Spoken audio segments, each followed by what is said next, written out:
Assalamu alaikum жалпы Кыргызстандык мекендештер. Туугандар, мына силерге мен суроо берейин. Эмне себептен мына Кыргызстанда сапаттуу көчөт жок? Мына сапаттуу, мына дүйнө жүзүндөгүдөй отургузгандан кийин жакшы өнүп, өсүп, оорубай, сага жакшы түшүм бере турган көчөттөрдү эмнеге өндүрө албайбыз? Эмне себептен? Мына азыр дээрлик бизге ташылып келинген көчөттөрдүн Өзбекстандан келет, Туркиядан келет, Польшадан келет, Италиядан келет, Голландиядан анча мынча алып келип атышат байлар. Эмне себептен биз өзүбүз көчөт ушундай чыгара албайбыз? Буга деген эмне бир ошол бир өлкөнүн бюджети кете беле. Болгон эле 12 миллион доллар.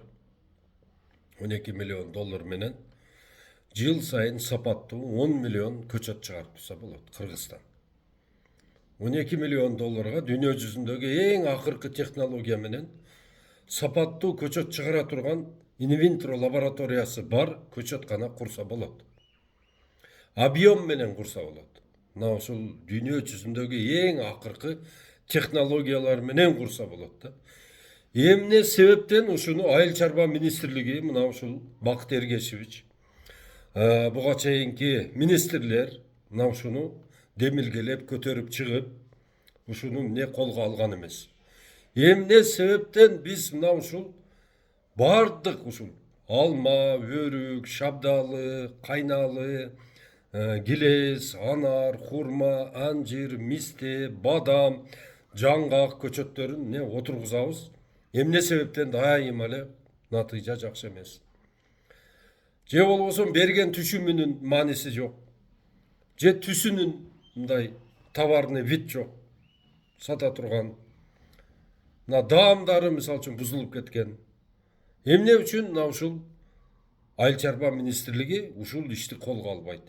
Мына ушул тынымсыз мына ушул тема менен 10 жылдан бери жүрөбүз.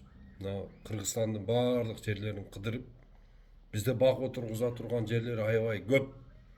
Мына ушул беденин ордуна баардык жерде мисалы үчүн бир түрдөгү жакшы сорттогу алма, өрүк, шабдалы, килес чыгара турган болсок, мына коңшу мамлекеттерге сатып, ашканын өзүбүз жеп, азыр биздин базарды карагыла, жалаң китайский, Кытайдын мөмө жемиштери ээлеп алды.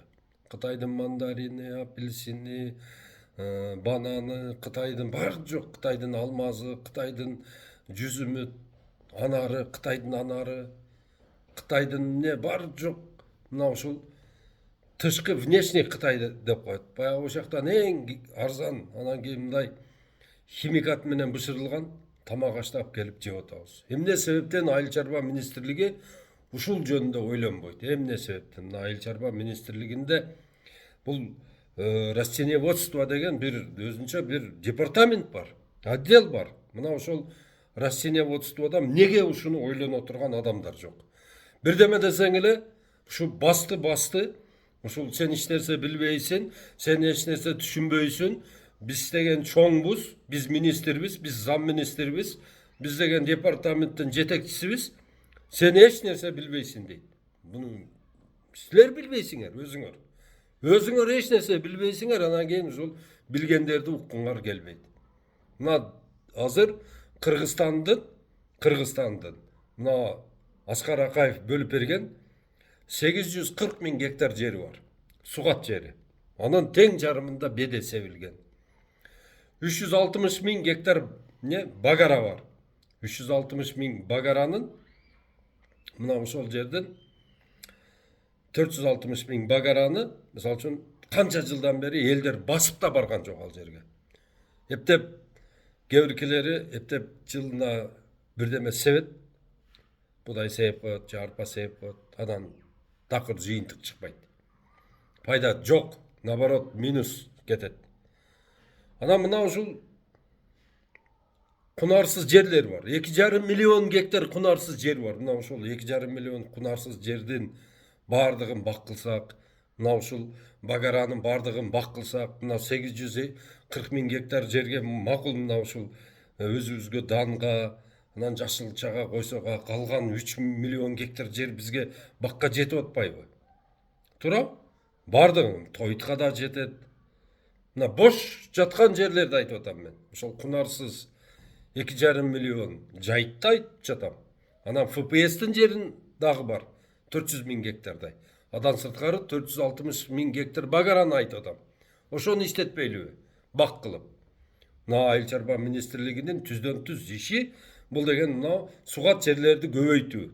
Мына ошол жерге БСРлерди куруп, насос менен суу чыгарып, элдерге ошону узак мөөнөткө арендага берип, мына бак отургузгула, мына будайдын ордуна мынаны отургузгула, мынандай жасагыла деп ошону жол көрсөтүш керек да.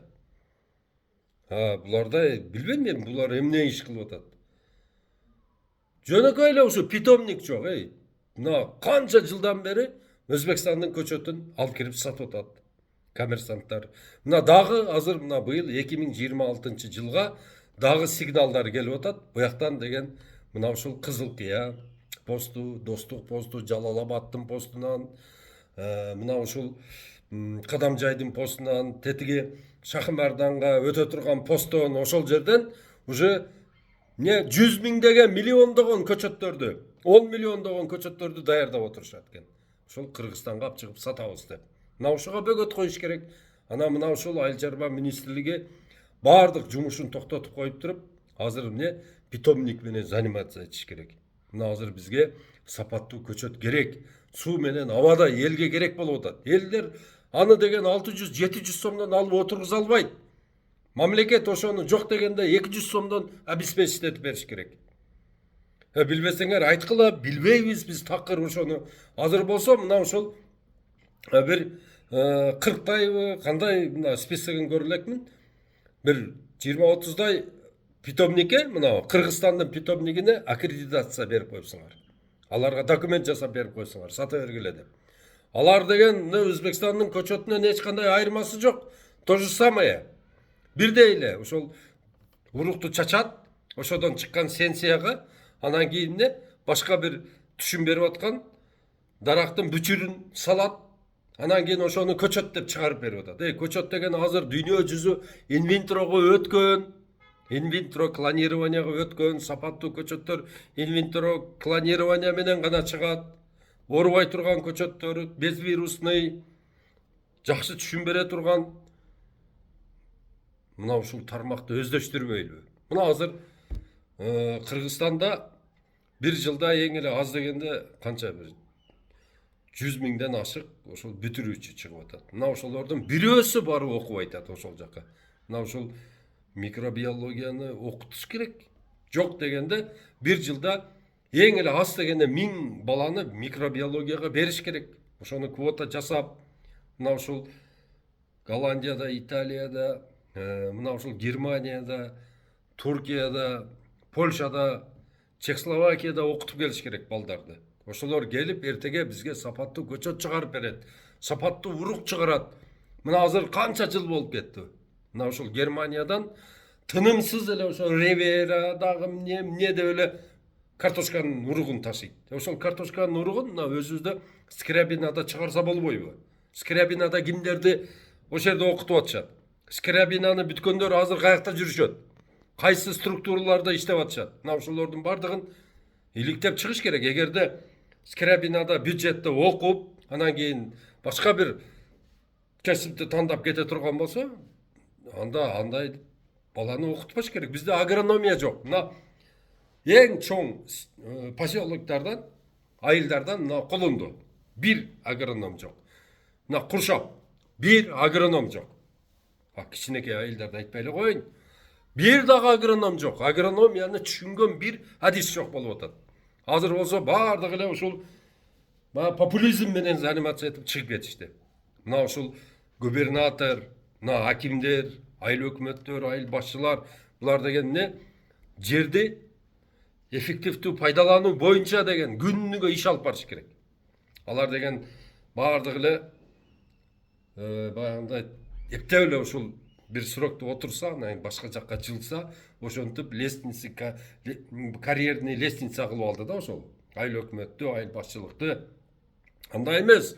Ал жерге профессионалды алып барып отургуш керек. Жерди билген, малды билген, даракты билген, жашылчаны билген, бар жокту түшүнгөн, чөп, тоюттарды билген адам барып отуруш керек. Профессионал. Бул айыл өкмөт, айыл башчылар деген бул деген ушунчалык эрудированный, бар жокту түшүнгөн адамдар болуш керек. Азыр мындай карап көргүлө, ошол жерде 2000 айыл бар. Ошолордун бардыгынын башчысы эмне кылып атат? Бир 200дөй айыл өкмөт бар. Алар эмне кылып атат? 40тай район бар. Акимдер эмне жасап атышат? Губернаторлор эмне менен заниматься этип атышат? Снос. Бардыгы эле сносчу болуп кетти. Снос кылыш керек. Силерге жарашпайт. Бир гана бол ошол Оштун мэрине гана жарашты ушул иш. Калгандарыңарды эмне наалаты болуп атасыңар? Себеби дегенде силер түшүнбөй эле снос болбой турган жерлерди снос кылып атасыңар силер. Силердин прямой обязанностьтыңар мына ушул валовой продуктты көбөйтүү силердин. ВВПны ашырышыңар керек силер. Силер эмне жасап атасыңар? Силер специальныйсыңар эмне өзү? Айыл жергесинде ал жерге бизге кереги жок, ал жерде математик, историк же дагы бир эме, силер бардыгыңыздар эмне ушул айыл чарбага тийиштүү бир адистикте болушуңар керек. Мына Садыр Нуркожоевич, мына ушул 2000 айыл башчыны, мына ушул 200дөй айыл өкмөттү, мына ушул 40тай район жетекчилерин, мына губернаторларды алмаштырышыңыз керек. Тез аранын ичинде болбой турган болсо, мына жылдан жылга импорттун көлөмү көтөрүлүп атат бизге. Импорт келе берет, басымдуу бөлүгү импорт болуп, аргасыз элдер баягы импорт тамакты жеш үчүн, өзүндө айыл чарбасы жок болгондугу үчүн жанагылар башка жактан жумуш издейт. Производитель мигрантов болуп калабыз. Биз жалаң мигрант чыгара турган мамлекет болуп калабыз. Мына азыр канча жылдык стажы бар мигранттар бар. Жүрөгү деген шундай сыздап барып иштеп келип атат ошол жакка. Ал жерде оңой эмес. Россия бул деген ушунчалык биздикинен миллион эсе коррумпированный мамлекет Россия. Чынын айтканда, ал жерде ар бир милиция Господь Бог өзүнчө эле. Ар бир жөнөкөй эле бир сержант. Сен кудайың болуп алат. Ал жерде биз жүргөнбүз. Россиянын бардык инстанцияларын өтүп келгенбиз. Кандай облаваларда жүргөнбүз. Билебиз. Биз да мигрант болгонбуз. Ошондой мигранттардын маселесин чечем деп келгенсиз. Садыр Нуркожоевич, сизден сураныч. Мына ушул бак отургузуу идеяны ишке ашырыш керек. Бак отургузуу идеяны ишке ашырмайын биз миграцияны жеңе албайбыз.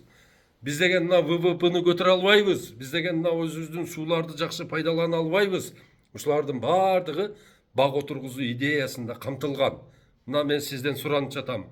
Мына ушул эртеге шайлоо болот. Сиз кайра шайланып келесизби да жокпу бир Кудайга гана белгилүү. Келбей калышыңыз да мүмкүн да.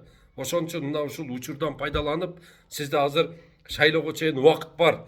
Келиңиз ушул бак отургузуу идеяны демилгелеп туруп, ушуну менен бир чоң өзгөрүү жасап таштайлы. Кыргызстандын 1 метр жерин койбой бардыгын жашылдандырайлы, бак кылайлы. Мына ушул 7 миллион кишиге жумуш берели.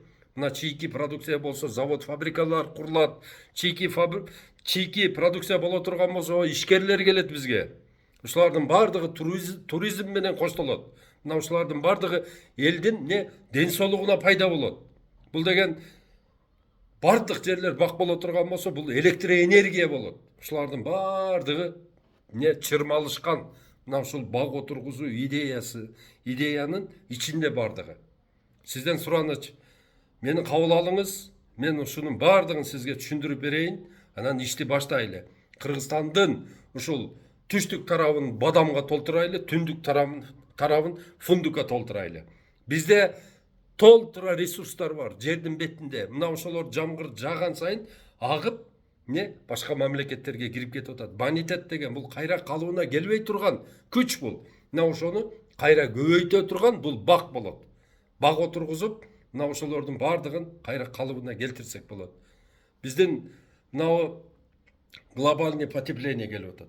Глобалдык жылуулануу. Мына ошого каршы тура турган бирден бир чоң куралыбыз бул бак отургузайлы. Бир гана Кыргызстан эмес, бул идеяны Өзбекстанга жайылтыш керек, дальше бардык ошо Орто Азиянын ушул региондогу бардык республикалар ушул бак отургузуу идеясын колдоп кетиш керек. Мына ушун үчүн сизден сураныч, ушуга бир мени кабыл алсаңыз, экөөбүз отуруп сүйлөшсөк, бир убактыңызды бөлсөңүз, 1-2 саат убактыңызды бөлүп, экөөбүз аябай мен бардыгын төкпөй чачпай ушундай бардыгын иреттеп айтып, анан сиз ушуну өзүңүз кармап, бир гана ушул Кыргыз Республикасына эмес, Орто Азияга жайылта турган чоң бир идеяны коштоп колдоп чыксаңыз. Сизди урматтоо менен, Абдулла Ташиевич.